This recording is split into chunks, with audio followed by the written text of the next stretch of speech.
السلام علیکم ورحمۃ اللہ وبرکاتہ۔ امید کرتا ہوں کہ آپ تمام احباب بخیر و عافیت سے ہوں گے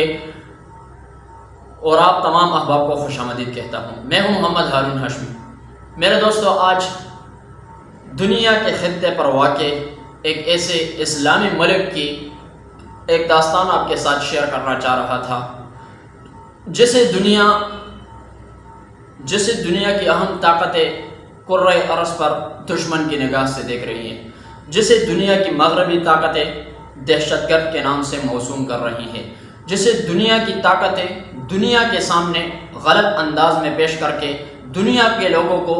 اس ملک سے متنفر اور انتشار کا ذریعہ بنا رہی ہیں۔ میرے دوستو، وہ ملک جو ہے وہ ہے امارت اسلامی افغانستان۔ دنیا کے اندر جتنے بھی ممالک ہیں ان کا قیام وہ دو نظریے کی بنیاد پر ہوتا ہے، یا تو وہ سیکولر نظریے پر بنتا ہے، اس ملک کا جو قیام ہوتا ہے، اس ملک کی جو بنیاد ہوتی ہے، یا وہ اسلامی طرز عمل۔ تو اس وقت دنیا کے اندر تین طاقتیں ایسی ہیں جن کی بنیاد وہ اسلامی فلاحی ریاست کے طور پر ہے۔ ان میں سے جو پہلی تھی وہ مملکت سعودیہ عربیہ، دوسرا نمبر پر جو آتا ہے ملک وہ ہے پاکستان، اور تیسری جو طاقت ہے اس وقت جس کے اندر تمام اسلامی نظام کو مکمل فعال کر دیا گیا ہے، چاہے اس کا بڑا سا بڑا ادارہ ہے تو اس میں بھی وہی اسلامی طرز عمل کے لوگ ہیں، چاہے دنیا کے اندر سفارتی تعلقات ہیں تو وہاں پر بھی آپ کو وہی داڑھی اور پگڑی والے لوگ نظر آئیں گے۔ میرے دوستو، امارت اسلامیہ کی مخالفت امریکہ، روس اور یورپ کے ممالک اس لیے کر رہے ہیں، ان کو پتہ ہے کہ اسلام کے اندر ایک ایسا نظام موجود ہے، اگر اس نظام کو عمل میں لایا جائے، اس پر مکمل عمل کیا جائے تو مسلمان دنیا پر غالب آ سکتے ہیں۔ دنیا کو مغلوب کرنے کی جو قوت اور طاقت ہے وہ اسلامی نظام ہے۔ اس وجہ سے دنیا کے اندر جو عالمی طاقتیں ہیں، جو طاغوتی طاقتیں ہیں، جو مغربی طاقتیں ہیں، وہ ہر وقت اسلام کو دبانے کی کوشش کر رہی ہیں۔ جب امارت اسلامیہ نے نیٹو سمیت امریکہ کو شکست دی تو پوری دنیا کے جو بڑے ممالک تھے وہ سر جوڑ کر بیٹھ گئے کہ اب اسلام کا مقابلہ کرنا ہمارے بس میں نہیں ہے۔ کبھی ایک طرح کی مشکلات کا شکار تو کبھی دوسری طرح کے، کبھی اگر افغانستان کے اندر اسلامی نظام کا عمل نظر آتا ہے تو اس کی مخالفت امریکہ کے اندر ہوتی ہے۔ میرے دوستو، گزشتہ چند روز سے ایک ویڈیو بھی وائرل ہوئی ہے کہ افغانستان کے اندر کچھ لوگ تھے جو مین شاہراہوں پر چوری اور ڈکیتی میں مصروف تھے۔ کچھ ایسے لوگ تھے جو زنا جیسے بدترین کاموں میں مصروف تھے۔ ان لوگوں کو امارت اسلامیہ نے پکڑ کر شریعت اسلامیہ کے مطابق، یعنی اسلام کے اندر ان کی جو سزا تھی اسی سزا کے مطابق ان کو سزا دی گئی، چاہے اسلام کے اندر اس کی جو بھی سزا تھی وہی سزا ان لوگوں نے دی۔ وہ سزا دینے کے بعد دنیا اب افغانستان کو تسلیم کرنے کی بجائے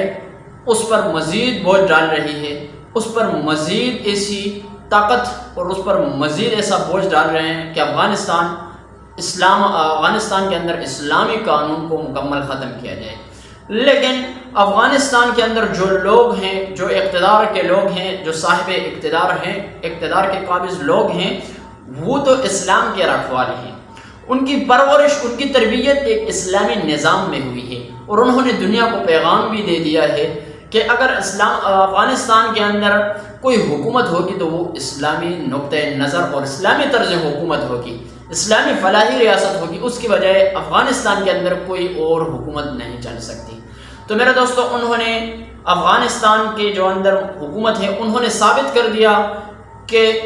زمانہ جس طرح بھی ہو، اگر لوگ اللہ رب العزت کی طرف سے نازل کردہ شریعت کے مطابق اس پر عمل کریں تو کوئی حرج اور کوئی مشکل نہیں۔ لوگ یوں کہتے ہیں کہ یہ زمانہ بدل گیا ہے، اس وجہ سے اب اسلام کے اور شریعت پر عمل کرنا یہ مشکل ہے، لیکن آج امارت اسلامیہ نے ثابت کر دیا، اور انہوں نے جب ان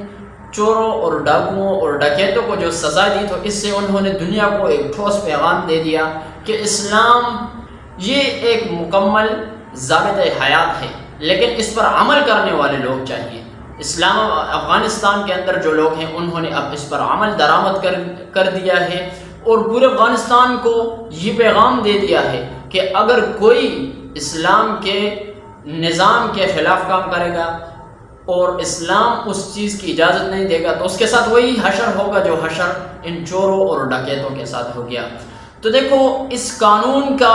یہ فائدہ ہو گیا کہ افغانستان میں اندر مکمل عمل ہوگا، کوئی چور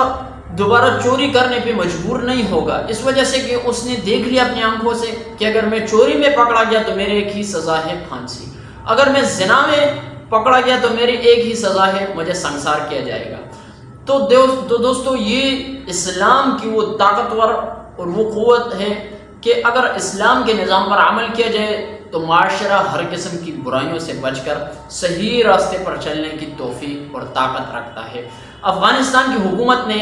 پوری افغانستان سمیت دنیا کو پیغام دے دیا، اگر امن چاہتے ہو، ترقی چاہتے ہو، قوت چاہتے ہو تو اسلامی نظام پر عمل کر کے آپ اپنے اس نہج کو اور اپنے اس منزل تک پہنچنے میں کامیاب رہو گے۔ تو ہم یہی دعا کرتے ہیں کہ اللہ رب العزت امارت اسلامیہ کو استقامت نصیب کرے، استقامت نصیب فرمائے، اور جتنے بھی اسلامی ممالک ہیں ان کے اندر بھی اسی طرح افغانستان کی طرح جو اسلامی نظام ہے اللہ رب العزت وہ بھی رائج کرے۔ میں دوستو اگر ہم بات کریں اپنے ملک کی تو دیکھو روزانہ چور ہزاروں کی تعداد میں سرعام ڈکے چھپے نہیں بلکہ سرعام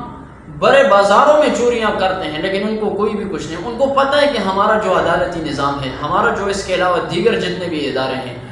ان کے اندر وہ طاقت موجود نہیں ہے کہ وہ اس چوری اس غلط رواج کو ختم کر سکے۔ اگر غلط رواج کو ختم کیا تو افغانستان نے اسلامی نظام کے اندر اور اسلامی نظام کو فعال کر کے انہوں نے ختم کر دیا، اور چور اس بات پر مجبور ہو گئے کہ اگر ہم چوری کریں گے تو ہماری ایک ہی سزا ہوگی پھانسی، اس دنیا سے جانا ہوگا۔ تو چور دوبارہ جب چوری کرے گا تو وہ 100 بار سوچے گا کہ مجھے چوری کرنا بہت مہنگی پڑے گی، مجھے اس دنیا سے اب آؤٹ ہونا ہوگا، اس وجہ سے وہ دوبارہ چوری نہیں کرتے۔